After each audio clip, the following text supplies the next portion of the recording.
जय माता दी सभी को। हर हर महादेव। अभी चल रही है गुप्त नवरात्रि और गुप्त नवरात्रि में मेरे दोनों टाइम, ऐसे तो मैं हमेशा ही हवन करती हूँ डेली। कभी कभी ज़्यादा समस्या होती है तो छूट जाता है, लेकिन मैं हमेशा हवन करती हूँ। लेकिन उसके बाद भी मैं हमेशा सभी को बोलती हूँ कि हम हवन पूजा पाठ कर कर इनके ऊपर कोई एहसान नहीं कर रहे हैं। यहाँ तो हम अपने कर्म सुधार रहे हैं। कई हमसे पिछले जन्म में या फिर इस जन्म में जो कुछ गलतियां हुई है, जिसके कारण बहुत सारी चीज़ें हैं, और फिर हम हमारे इन कर्म को सुधार कर वापस इस मानव जीवन में ना आए, इसके लिए हम कर्म कर रहे हैं। बहुत सारे लोग सोचते हैं कि हम पूजा पाठ करते हैं, हम बहुत दुखी हैं। तो यहाँ तो आप अपने स्वार्थ के लिए कर रहे हैं। जो भी आप पूजा पाठ करते हैं, किसी भी उस स्थान पर जाते हैं, आप किसी देवी देवता के दर्शन करने जाते हैं, उसके बाद भी आप दुखी होते हैं। बहुत सारे लोगों को देखा है आपने, आप वहाँ जाते हैं, वहाँ जाकर बहुत सारी किसी की मृत्यु हो जाती है, कहीं भी जाते हैं तो लोग बाग समझते हैं कि हम यहाँ क्यों आए, किस लिए आए। तो एक माध्यम होता है यह सारी चीज़ों का। तो यह कभी अपने मन में मत रखिएगा कि हम पूजा पाठ करते तो दुखी क्यों हैं। हम इनके कारण दुखी नहीं हैं, अपने कर्म के कारण दुखी हैं। मैं जो भी टूटी फूटी पूजा पाठ है आज कर रही हूँ, गुरु जी ने भी सारी चीज़ें की है, लेकिन जब वहाँ से बुलावा आएगा तो हमको यहाँ, चाहे मैं यहाँ हवन कुंड के ऊपर हवन क्यों नहीं कर रही होंगी, लेकिन उसके बाद भी मुझे जाना पड़ेगा। यहाँ एक कड़वा सत्य है जो सभी को ही याद रखना चाहिए। और इस प्रकार से इंसान अपना जीवन को जीता है तो वह कभी भी घृणित कार्य नहीं करता है। मेरी बातें सभी को बहुत बुरी लगती है, लेकिन यह एक कड़वा सत्य है। इसको सभी को, चाहे महिला हो या पुरुष हो, उनको अपने जहन में रखकर जीवन में आगे बढ़ना चाहिए, चाहे कुछ भी हो जाए। तो मेरी चीज़ें इस हिसाब से चलती है। मेरी बातें बहुत सारे वक्तों को अच्छी लगती है, बुरी लगती है, लेकिन मैं बहुत सारी चीज़ें खुद के ऊपर भी बोलती हूँ। ऐसा नहीं है भाई, मेरे हाथ भी बहुत सारी गलतियाँ होती है, हुई होगी, बहुत सारी चीज़ें हैं जो मैं कर रही हूँ, लेकिन मैं भगवती को कभी भी दोषी नहीं मानती हूँ अपनी चीज़ों के लिए। मैं चाहे कितनी भी परेशान रहूँ, कुछ भी रहूँ, मैं जी भर कर रो लेती हूँ, अपनी सारी चीज़ों हिसाब से कर लेती हूँ। फिर मैं वापस, ऐसा नहीं है कि मैं गुस्से में हूँ तो मैं हवन नहीं करूँगी, आरती नहीं करूँगी। यहाँ मैंने कभी नहीं सोचा। मेरी तबीयत कितनी भी ख़राब होगी, लेकिन मैं हवन अनुष्ठान जरूर करूँगी। मेरी हालत, चाहे मैं बुखार में हूँ, सारी चीज़ें। हाँ, जब मेरा MC पीरियड वाला टाइम चलता है, जब मैं 5-6 दिन के लिए हवन अनुष्ठान मंदिर में प्रवेश नहीं करती हूँ, लेकिन उसके बाद में जैसे मैं ठीक होती हूँ, मैं 12 महीना करती हूँ। कभी मेरा MC टाइम 4 महीने भी हो जाते हैं, 5 महीने हो जाते हैं। ऐसा नहीं है कि कभी कभी महीने से भी रेगुलर भी आते रहते हैं। और यह जरूरी भी है, क्योंकि जो भगवती की साधक होती है उसकी जो भी प्राकृतिक क्रिया है वह होनी भी चाहिए मेरी उम्र के हिसाब से। अभी 4-5 साल यह चीज़ें और चलेगी, 50 के बाद में चीज़ें धीरे धीरे बंद हो जाती हैं। लेकिन अभी मेरे साथ में काफ़ी समय से यही चल रहा है, कभी साल भर भी हो जाता है, ऐसा नहीं है। लेकिन हाँ, मेरी हालत सारी चीज़ फिट है।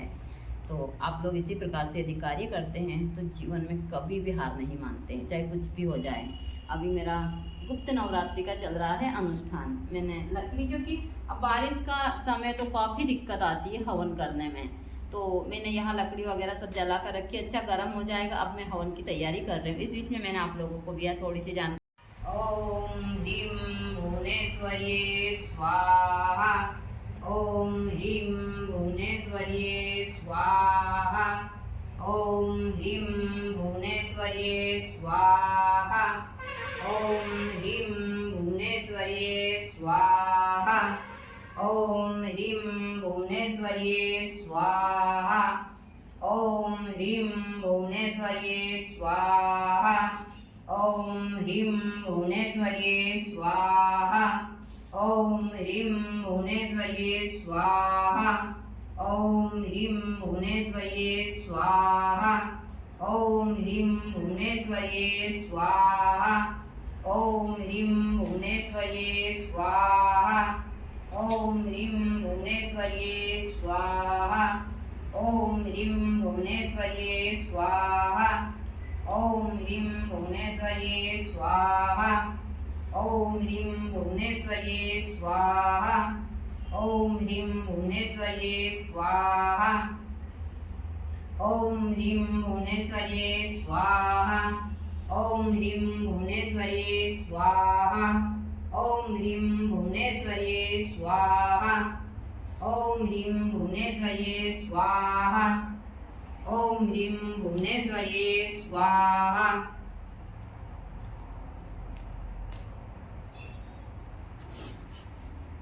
ओम ह्रीं भुवनेश्वर्ये स्वाहा। ओम ह्रीं भुवनेश्वर्ये स्वाहा। ओम ह्रीं भुवनेश्वर्ये स्वाहा। ओम ह्रीं भुवनेश्वर्ये स्वाहा। मां स्कंद माता रूपेण संधितां नमस्तस्यै नमः स्वाहा।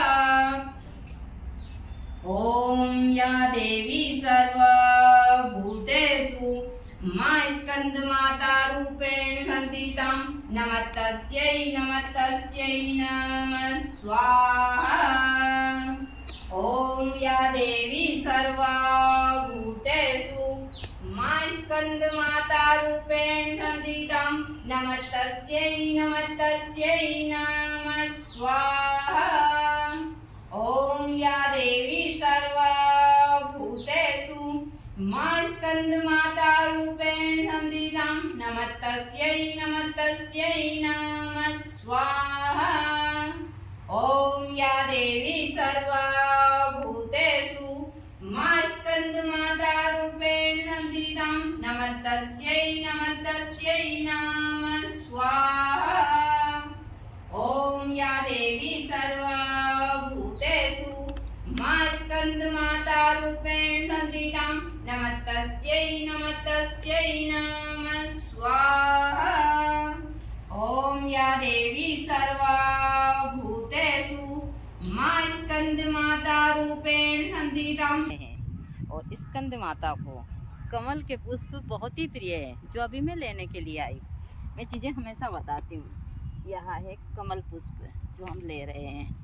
ऐसे तो यहाँ बहुत सारे हैं, लेकिन अंदर पानी में है, फिर भी मेरे कपड़े भीग गए हैं इतनी सावधानी से तोड़ने के बाद भी। तो एक ही फूल अर्पण कर दूँ। इस साइड भी बहुत है, लेकिन कीचड़ है। अभी बाबा कुछ ज़रूरी काम कर रहा है, इसलिए मैं बाबा को नहीं लेकर आई, वरना इतने सारे कमल फूल है, बहुत ज़्यादा है। इसमें अंदर जाना पड़ता है, और सुबह के समय मैंने स्नान कर लिया, अब मैं अंदर नहीं जाती। लेकिन इतने सारे कमल हो गए हैं इस साल, बहुत ज़्यादा। ऐसे साधारण तरीके से हम माने तो आज स्कंद माता का दिन है, और 10 महाविद्या के हिसाब से माँ भुवनेश्वरी का दिन है। यह चीज़ें मैं हमेशा बताती हूँ। तो यह हमारे यहाँ सुबह का बहुत ही सुंदर दृश्य है। मेरे साथ में राजा भी आया है, लेकिन राजा अभी दूर चला गया है। वो हमेशा मेरे साथ ही रहता। चल आजा राजा, आजा। यहाँ पर इस समय के ऊपर बहुत ज़्यादा मच्छर है, इतने मच्छर हैं कि बता नहीं सकते। यह सुबह का दृश्य जो बहुत ही सुंदर है, और यह कमल पुष्प है। अभी मैं माँ स्कंद माता को कमल पुष्प और पीले फल जैसे केला, पपीता, बेसन के लड्डू, यह सारी चीज़ें बहुत ही प्रिय हैं। और यह चीज़ें मैं हमेशा सभी को बताती हूँ कि यदि आप श्रद्धापूर्वक पूजा आराधना करते हैं तो ईश्वर आपकी ज़रूर सुनते हैं। मैं बहुत सारी जो जानकारियाँ हैं अपने YouTube चैनल के ऊपर डालती रहती हूँ। मेरे YouTube चैनल का नाम है शमशान वासिनी शमशान भैरवी, और इस नाम से 2 चैनल है, लेकिन एक चल रहा है। एक पुराना है जो गुरुजी ने काफ़ी समय पहले बनाया था। तो इतनी दूर आते हैं, सारी चीज़ें तो थक जाते हैं, क्योंकि सुबह से इतना काम होता है बहुत ज़्यादा। मैंने बाबा को नहीं बोला, लेकिन मैं ही जाकर ले आई। भाई बहुत सारा कार्य हमको खुद को भी करना चाहिए। तो आज मैं कुछ YouTube के ऊपर भी विशेष, जैसा कि आज नवरात्रि का 5वां दिन है। 5वां दिन माता स्कंद माता का होता है। माँ को कमल पुष्प और केले का भोग लगाना चाहिए। यहाँ मैं सभी से बोलती हूँ, देखिए मैं हमेशा सरल और आसान से बहुत सारे प्रयोग देती हूँ। हमारे यहाँ भगवती की कृपा से सब कुछ उपलब्ध है, चाहे कमल के पुष्प हो और भी सारी जितनी भी वनस्पतियाँ हैं सभी हैं, क्योंकि हमने इतने सारे पौधे लगाए, यह केले का पौधा यहीं पर लगा हुआ है और यह पूजे वाला केला है। यह चीज़ें में हमेशा, हल्दी का पौधा है, सारी चीज़ें, यहाँ काली वाली हल्दी लगी है। जो इस हिसाब की चीज़ें है वो हमने यहीं लगा कर रखी है। तो आज मैं भगवती की, ऐसे तो मेरी तो रोज़ ही विशेष पूजा होती है, 12 महीने ही नवरात्रि होती है मेरे लिए तो। लेकिन मैं सभी भक्तों से बोलती हूँ कि हमेशा आप लोग जीवन में कुछ हो ना हो, लेकिन भगवती की शरण जरूर होनी चाहिए। जो भी इष्ट को मानते, मैं नहीं बोलती कि नहीं, भुवनेश्वरी के दोनों के ही रूप में, क्योंकि मैं 10 महाविद्या की और दोनों ही पूजा पाठ करती हूँ। रात्रि के समय 10 महाविद्या का अनुष्ठान करती हूँ और दोनों टाइम जितना मुझसे होता है हवन, अनुष्ठान, पूजा, सारी चीज़ें करती हूँ। लेकिन गुरु जी के जाने के बाद में जो कुछ है मेरे लिए भगवती है, वह मुझे जिस हाल में रखेगी मैं रह रही हूँ। लेकिन हाँ, इस जंगल में जहाँ पर एक पुरुष को रहने में भी पसीना आता हो, वहाँ मैं भगवती की शरण में अपने परिवार के साथ खुशी खुशी रह रही हूँ। परिवार में 3 सदस्य है, मैं हूँ, बाबा है, बाबा की पत्नी है, हाँ एक मेरा डॉगी है जो राजा है, और एक गाय और एक नंदी है। बाकी तो माँ प्रकृति है और भवानी तो मेरी सब कुछ है ही। यह चीज़ें मैं सभी को बताती हूँ। तो मेरे लिए सबसे पहले माता रानी है, फिर बाबा भोलेनाथ और गुरु जी, उसके बाद में सब कुछ है। यह चीज़ें भी मैं हमेशा सभी को बताती हूँ। तो आज हम भगवती की पूजा इन्हीं सारी चीज़ों से करेंगे। माँ बहुत ही सौम्य है, वह बहुत जल्दी ही मान जाती है और हर भक्त को मनचाहा वरदान भी देती है। लेकिन सबकी भावना अच्छी होनी चाहिए, तो आपको ज़रूर हर चीज़ में सफलता मिलती है। सारी चीज़ें आज मैं कुछ विशेष वनस्पति की जानकारी दूंगी, सारी चीज़ें, तो पूरा ब्लॉग विस्तार से देखिए। देखने के बाद में सारी चीज़ें आप कर सकते हैं।